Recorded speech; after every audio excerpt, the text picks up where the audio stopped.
So here we're going to go over just some of the super basics of texturing and how it works in Maya. We're going to go over the spherical texturing, which is not often too terribly handy, the cylindrical texture mapping, and then just your planar other texture mapping. Okay, so if we have a texture, or a shader rather, create a Lambert, and give it a texture file, and we're just going to go with some wood. So if we take these guys and we apply this texture to each of them, and 6 will turn it on so that we can see the texture on the objects. So this is the default texturing that has UV texture mapping that's already been applied to it. So if we click on the sphere, we can see this is the default sphere UV mapping, and there's the default cube, and there's the default cylinder.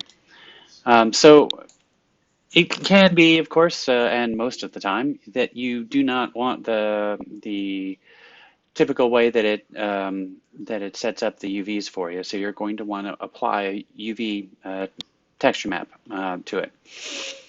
So if we, and there's a few ways of doing this. You can either, and this is new for, I think, 2017 on, is this UV toolkit. The chances are that you might not actually, if you were to be a 3D artist at a computer game company, you might not have the newest version of Maya. It might be a little bit earlier. Earlier ones were pretty minimal, but 2016 didn't have this UV toolkit.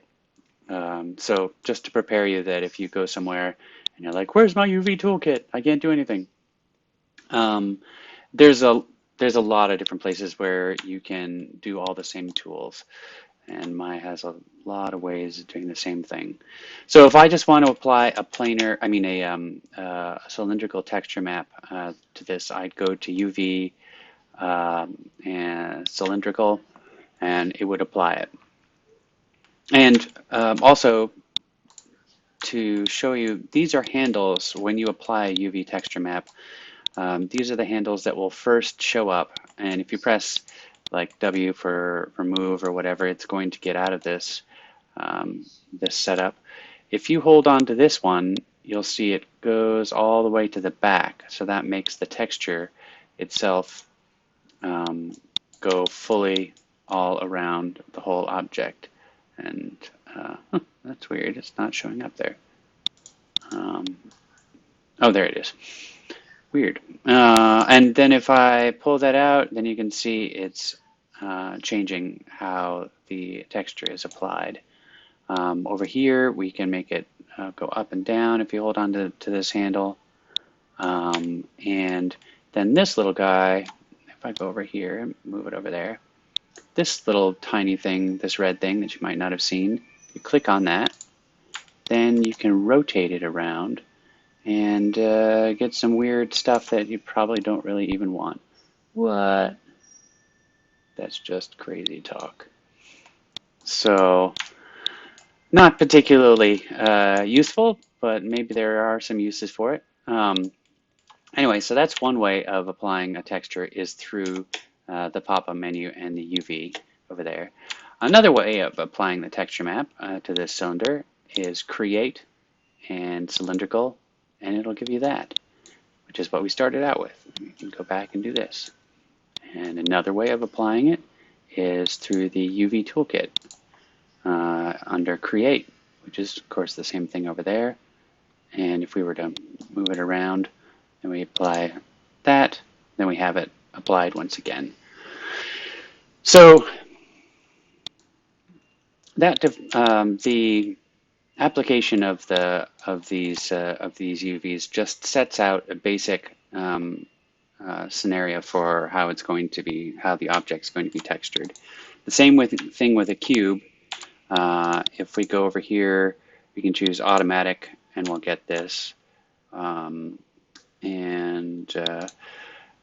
which is useful. And with sphere, the automatic texturing, if we apply the texture, we'll get a new spherical texture map over there. So these are the basic ways to apply texture maps. The thing about texturing, it's really, really vital, of course, for 3D and for games, is you have to consider the textile density. And what I mean by textile density is if you have a small texture on there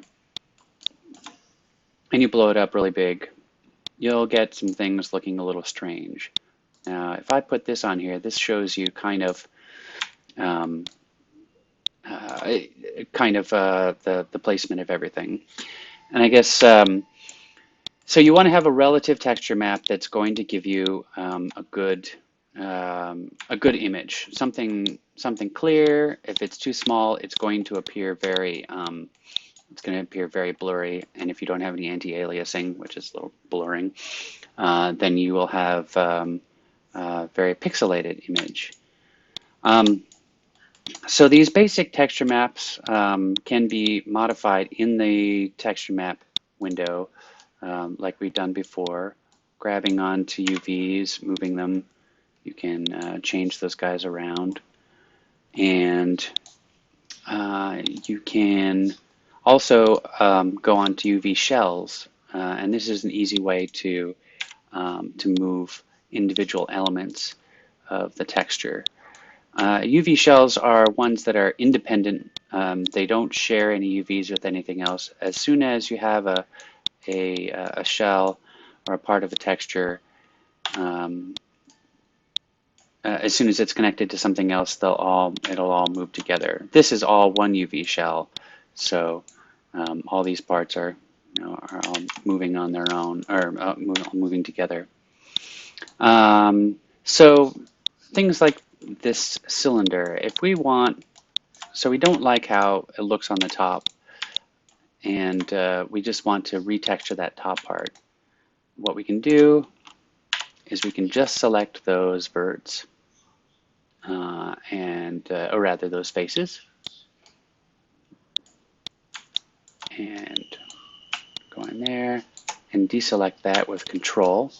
Then we have that top part selected, and Control and Shift to select the bottom, deselect the middle. And then with that, now we can go over here and we can select planar mapping.